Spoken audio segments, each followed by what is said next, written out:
Chairman and honorable members of the committee. I'll keep this within 3 minutes. My name is Obinna Osisiogu. I represent Advocacy for Civic Engagement Center and the WeVote initiative. We are an SBO applying creative technology to promoting civic engagement and participation in government. Let me start by saying that we align completely with Yaga's presentation and that we think that this is a very brilliant bill and it's timely. It's putting stiffer sanctions for electoral offences. We're completely in support.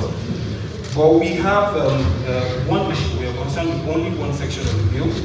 We are concerned that that section makes provisions that will suppress voting in Nigeria and will increase the voter apathy. The voter apathy in Nigeria is already at very high levels, from 67% turnout in 2003 all the way down to 34% turnout in 2019. And so we are recommending a change in section 27 of the bill. We are saying move section 27 sub 5 to section 27 sub 5 paragraph A and then insert a new paragraph B. Section 27 sub 3 and 4 criminalizes the provision of vehicles to convey voters to the polls. The only exceptions it makes are for instances where voters come together and jointly bear the cost of such transportation, or where the voters have to cross a sea to get to the polling unit. The problem with this is that it excludes the efforts of bona fide civil society organizations who, as a means to increase voter turnout, want to provide transportation of voters to the polls. Bear in mind that this is not a strange practice. It happens all around the world. It also particularly helps for elderly people and people with disabilities to help them get to the polls to vote. It's also important to note that, first of all, we're proposing that that particular section of the bill creates certain,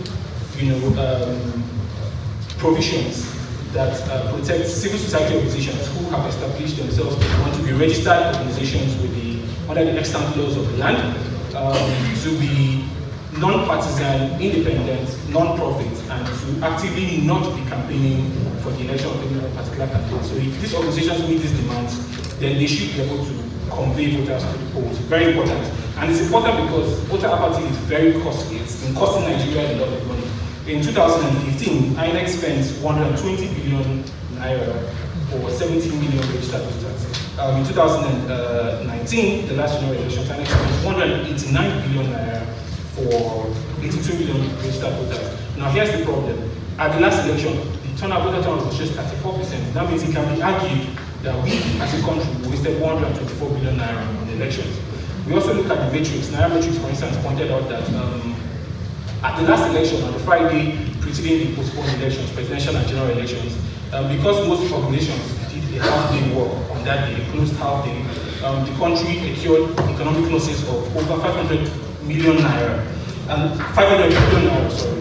Now, when you combine these things, you see that at the last election, we arguably lost 624 billion naira as a country because 66% of the registered voters did not turn out to vote at the election.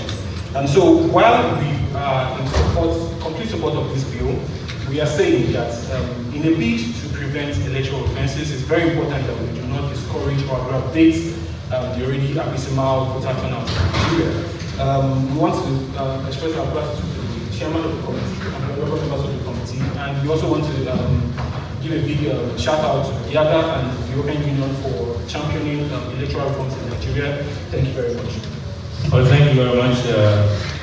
The National Center for Liberty